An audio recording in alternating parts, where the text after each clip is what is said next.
Eccoci per una nuova recensione. Oggi sono in campo con Davide Azzeni al CT Decimo Mannu con le Dunlop FX 500 e la Dunlop SX 300. Una macchina da spin, la SX 300, una macchina tutta potenza, la FX 500. Grazie a Tennis Warehouse per avermele fatte avere, mi raccomando il codice LOST1010. Lascia un like, iscriviti al canale e adesso godiamoci i due tie break con i due telai.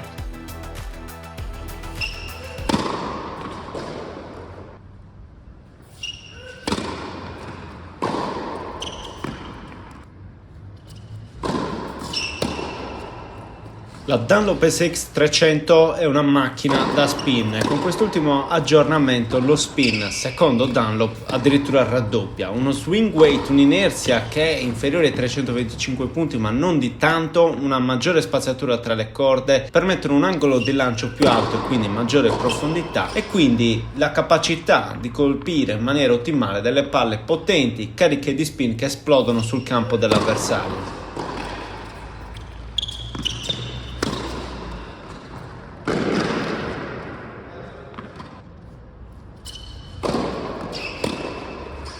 La nuova Dunlop SX 300 è aggiornata con il passacorde Spin Boost Plus che non è solo pensato per aiutare le corde ad aderire alla pallina roteandola, ma sono anche posizionati i bumper in modo strategico per ottimizzare lo spin in varie posizioni.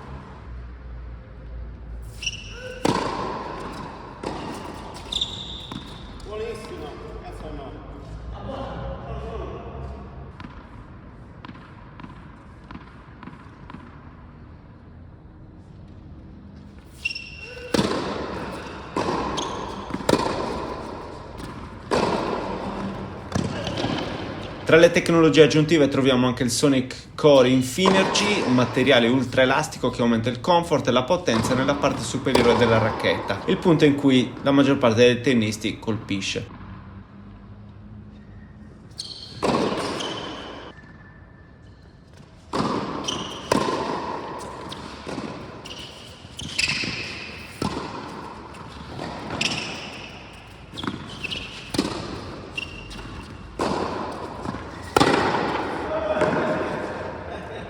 In generale l'SX 300 è un'ottima alternativa per i giocatori aggressivi da fondo, specialmente se vogliono una racchetta veloce e carica di spin con potenza sufficiente a chiudere colpi con esplosività, una valida alternativa alla Babolat Pure Aero 100.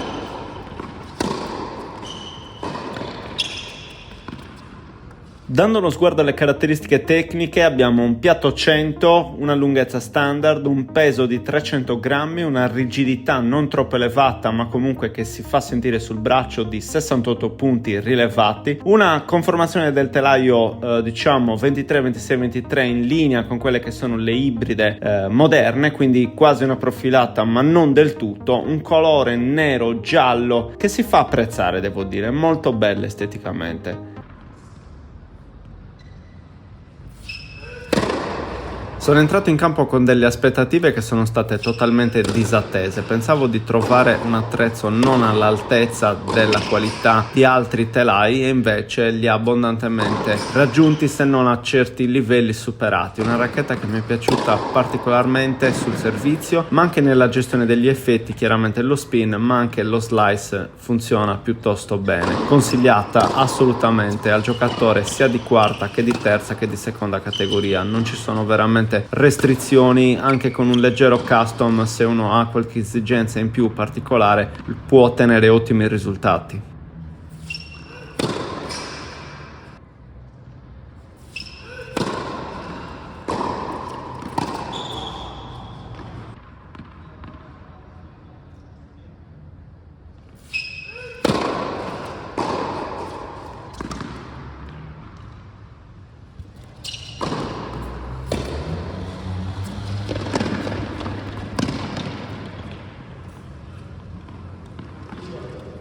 Poi è arrivato il momento di provare la Dunlop FX 500 che onestamente, ve lo dico da subito, non è assolutamente un telaio che fa per me. Diciamo che ho faticato a trovare le misure perché c'è potenza da vendere e questo è proprio il marchio di fabbrica.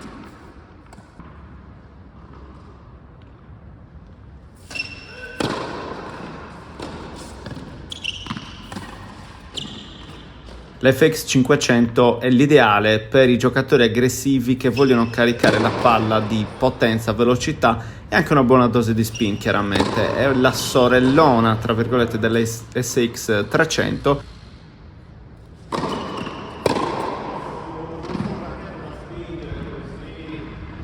Nel senso che condivide alcune delle caratteristiche come per esempio il peso, il piatto corde, lo schema corde e anche il profilo per esempio, ed è una racchetta però che da un certo punto di vista è più facile, spinge di più, è leggermente più rigida ed è una racchetta che onestamente ho faticato proprio a controllare.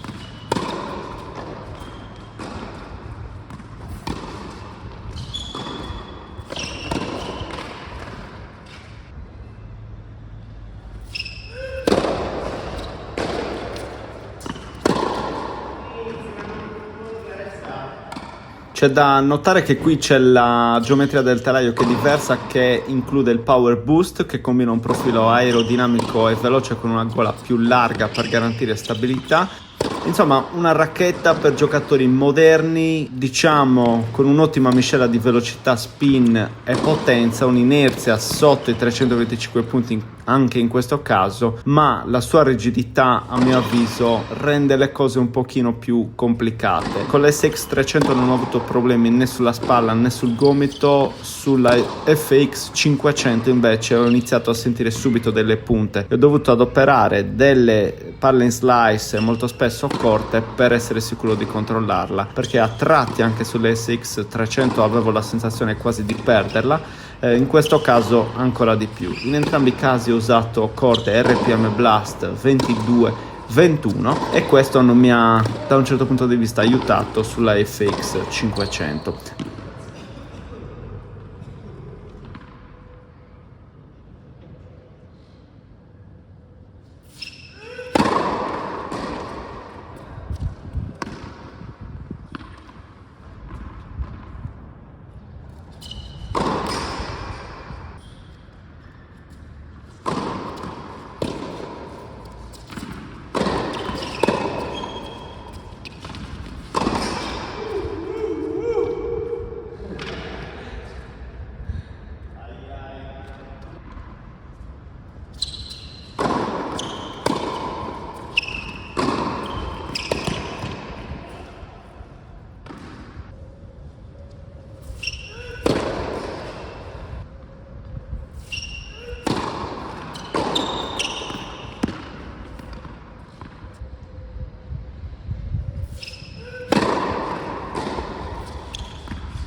Voi li avete già provati questi telai? Che cosa ne pensate? Che risposta avete avuto? Ditemelo qui sotto nei commenti. Se devo dichiarare una racchetta vincitrice, sicuramente la SX 300 che vi consiglio a man bassa.